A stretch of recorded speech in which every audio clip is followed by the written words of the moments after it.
Election commission പ്രസിദ്ധീകരിച്ച കണ്ടെത്താൻ കഴിയാത്ത 25 ലക്ഷം പേരിൽ 6,44,000 മരണപ്പെട്ടവരായി പറയുന്നത്. ആ മരണപ്പെട്ടവരുടെ പേര് വിവരങ്ങൾ തദ്ദേശ വകുപ്പുമായി അവിടെയുള്ള മരണ രജിസ്റ്ററുമായി ഒത്തുനോക്കിയിട്ടുമില്ല. അത് ഒത്തുനോക്കാതെ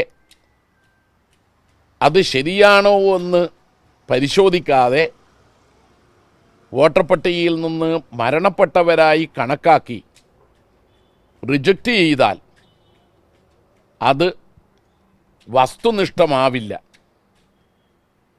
മാത്രമല്ല, ഈ 177 നമ്പർ തൃക്കരിപ്പൂരിലെ പോളിംഗ് സ്റ്റേഷനിൽ നോർത്ത് തൃക്കരിപ്പൂർ ALP സ്കൂളിൽ ഒരു പ്രാഥമികമായി ഈ ലിസ്റ്റിലുള്ള പേരുകൾ പരിശോധിച്ചപ്പോൾ ചിലയാൾ ഇപ്പം നാട്ടിൽ വന്നിട്ടുണ്ട്.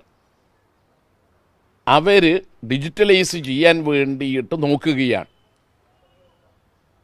ഇപ്പോൾ ക്രിസ്മസ് അവധിക്ക് പലരും നാട്ടിൽ വരികയും ചെയ്യും. അതുകൊണ്ട് തന്നെ കണ്ടെത്താൻ കഴിയാത്തവർ എന്ന് പറയുന്നവരുടെ കാര്യത്തിൽ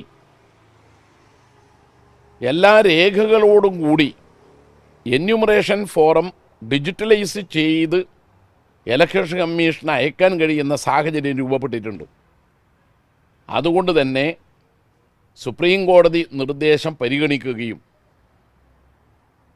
SIR സമയം നീട്ടുകയും വേണം. മരണപ്പെട്ടവരുടെ അംഗസംഖ്യ സംബന്ധിച്ച് സംശയമുണ്ടാക്കുന്ന വിധത്തിലാണ് ഇലക്ഷൻ കമ്മീഷൻ്റെ കേരളത്തിലെ രേഖകൾ തെളിയിക്കുന്നത്. ഡിസംബർ 6 രാഷ്ട്രീയ പാർട്ടി പ്രതിനിധികളുടെ റിവ്യൂ മീറ്റിങ്ങിൽ വിതരണം ചെയ്ത ചീഫ് ഇലക്ടറൽ ഓഫീസറുടെ രേഖപ്രകാരം 6.11 ലക്ഷം പേരാണ് മരണപ്പെട്ടത്. 9 ദിവസം കഴിഞ്ഞ് ഡിസംബർ 15 യോഗം ചേർന്നപ്പോൾ അത് 6.44 ലക്ഷമായി വർദ്ധിച്ചു.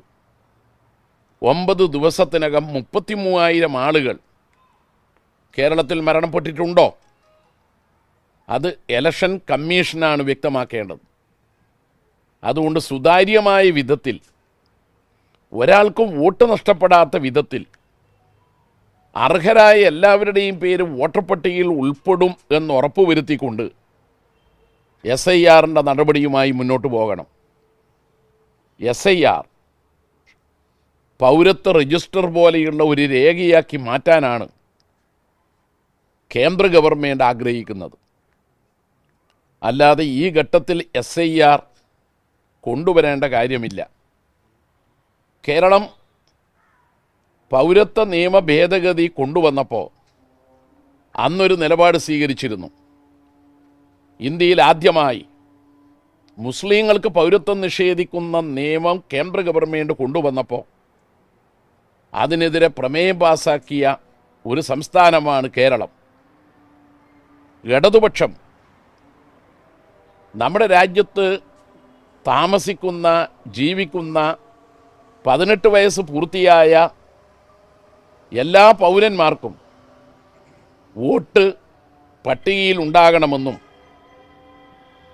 അതിൻ്റെ അടിസ്ഥാനത്തിൽ വേണം കാര്യങ്ങൾ ചെയ്യാൻ എന്നും പറയുമ്പോൾ പൗരത്വ നിയമ ഭേദഗതി അന്ന് ശക്തമായി എതിർത്തതാണ് കേരളവും ഇടതുപക്ഷവും. അന്ന് കേരളം പറഞ്ഞു, പൗരത്വ രജിസ്റ്റർ ഇവിടെ തയ്യാറാക്കില്ല,